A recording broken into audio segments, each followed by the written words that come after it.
পশ্চিমবঙ্গ ও ঝাড়খণ্ড সীমান্তবর্তী ডুবুটি checkpost seal করল police. Line দিয়ে দাঁড়িয়ে কয়েকশো পণ্যবাহী গাড়ি। এর জেরে সমস্যায় পড়েছেন গাড়ি চালকেরা। এমনটাই অভিযোগ দাঁড়িয়ে থাকা গাড়ির চালকদের।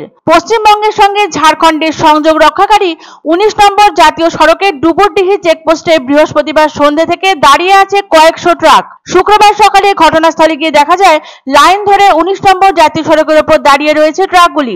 ট্রাক চালকদের অভিযোগ, কেউ কাঁচা ফল নিয়ে আসছেন, কেউ বা ছাগল, কেউ বা ওষুধ নিয়ে পশ্চিমবঙ্গের অভিমুখে আসছেন। হঠাৎ করে বর্ডার পার করে পশ্চিমবঙ্গে ঢুকতে না পারায় সমস্যায় পড়েছেন তারা। বাংলার দক্ষিণবঙ্গের একাধিক জেলা বন্যার জলে প্লাবিত। জল ছাড়ার কারণে ডিভিসির প্রতি উষ্মা প্রকাশ করেছেন মুখ্যমন্ত্রী মমতা বন্দ্যোপাধ্যায়। ঝাড়খণ্ড রাজ্যের উপরেও কিছুটা ক্ষোভ তৈরি হয়েছিল মুখ্যমন্ত্রীর। বাংলার সীমান্ত আপাতত বন্ধ করে দিতে বলেছিলেন তিনি। তার জেরে এখন সমস্যায় পড়েছেন বহু চালক ও যাত্রী। পশ্চিমবঙ্গ ও ঝাড়খণ্ড সীমান্তবর্তী ডুবুটি চেকপোস্ট সিল করেছে পুলিশ প্রশাসন। অকস্মাৎ এই ঘটনায় রাস্তাতেই থমকে যায় পণ্যবাহী গাড়ি। ট্রাক ও অন্যান্য গাড়ির সংখ্যা বাড়ছে ক্রমশ। জাতীয় সড়কের উপরেই সার দিয়ে দাঁড়িয়ে আছে গাড়িগুলো। ডিভিসির ছেড়ে যাওয়া জলের কারণে ক্ষতিগ্রস্ত বাংলার বিপুল অংশ। 3রা অক্টোবর পর্যন্ত বাংলার সীমান্ত বন্ধ রাখার ঘোষণা করেন বাংলার মুখ্যমন্ত্রী মমতা বন্দ্যোপাধ্যায়।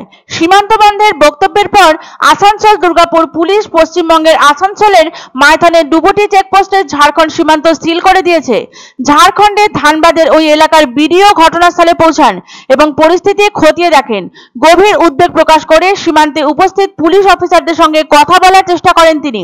পুলিশ অফিসাররা বলেন, জল ছাড়ার পর অনেক গ্রাম জলের তলায়, বেহাল রাস্তাঘাটও। সেই কারণে মালবাহী যানবাহন বাদে অন্যান্য ছোট বড় যানবাহন যেমন বাসও বাংলায় প্রবেশ করতে দেওয়া হচ্ছে না। বাইরে থেকে আসা ট্রাক চালকদের অবস্থা খুবই করুণ। হতাশা নিয়ে রাস্তার পাশে গাড়ির দীর্ঘ লাইনে দাঁড়িয়ে আছেন তারা। শুক্রবার সকালে ঘটনাস্থলে গিয়ে দেখা গিয়েছে 19 নম্বর জাতীয় সড়কের ওপর সারি দিয়ে দাঁড়িয়ে আছে ট্রাকগুলি।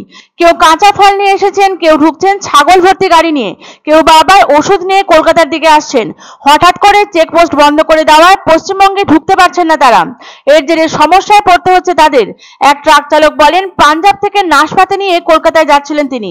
হঠাৎ গাড়ি আটকে দেওয়া হয়। 20 কিলোমিটার লম্বা লাইন লেগে রয়েছে গাড়ির। বলা হয়েছে ডিভিসি থেকে জল ছেড়ে দিয়েছে বলে গাড়ি বন্ধ করা হয়েছে। তাদের কথায় তারা কেউ ওষুধ, কেউ ফল, কেউ আনাজ নিয়ে যাচ্ছেন। বর্তমানে দাঁড়িয়ে আছেন সবাই। তাদের জিনিসপত্রের ক্ষতি হলে তার দায়ভার কে নেবে?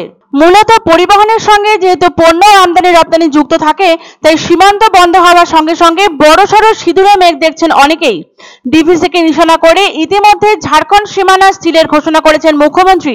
আর এদিকে ঝাড়খণ্ড সীমানা সিল থাকলে পরিস্থিতি কতটা জটিল হতে পারে, কি ভোগান্তি হতে পারে তা নিয়ে একহাত নিয়েছেন রাজ্যের বিরোধী দলনেতা শুভেন্দু অধিকারী। পরিস্থিতি আঁচ করে মুখ্যমন্ত্রীকে কার্যত চ্যালেঞ্জ ছুড়েছেন তিনি। না, ওটা যেহেতু পূর্ব মেদিনীপুরের দিকে বন্যা আছে, যদি ওটা ক্লিয়ার হয়ে যায় আমরা পাবो इन्फॉर्मेशन, তারপরে আমরা ছাড়বো। हम लोग चाहते हैं कि गाड़ियां छोड़ो, कच्चा माल लोड है हमारी गाड़ियों में। सेब भरा हुआ है, 25-25 लाख का लाइबिलिटी पड़ जाएगा हमारे ऊपर। कहाँ से पूरे करें? किराया तो भाड़ा तो खत्म होगा ही, ऊपर से हमारी गाड़ी को किराया तो खत्म होगा, ऊपर से जो माल चढ़ रहा है उसको ही हमारे ऊपर डाल देगा ना, गाड़ी खड़ी कर देगा मंडी में। আনন্দ সংবাদ, আনন্দ সংবাদ। 30 বছরের নির্ভরযোগ্য প্রতিষ্ঠান ইন্দ্রমণি রাইস মিল। আমাদের কয়েকটি জনপ্রিয় ব্র্যান্ড হলো তাজ, বরলি, খুশি ইত্যাদি। আমাদের factory outlet CG trading company, Dinbazar, axis ব্যাংকের পাশে, জলপাইগুড়ি। এখানে সুলভ মূল্যে গুণগত মানের সব ধরনের চাল পাওয়া যায়।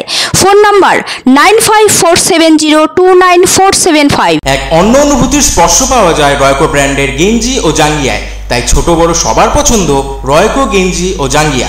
প্রস্তুতকারক জয়মনি হোশিয়ারি, কলকাতা।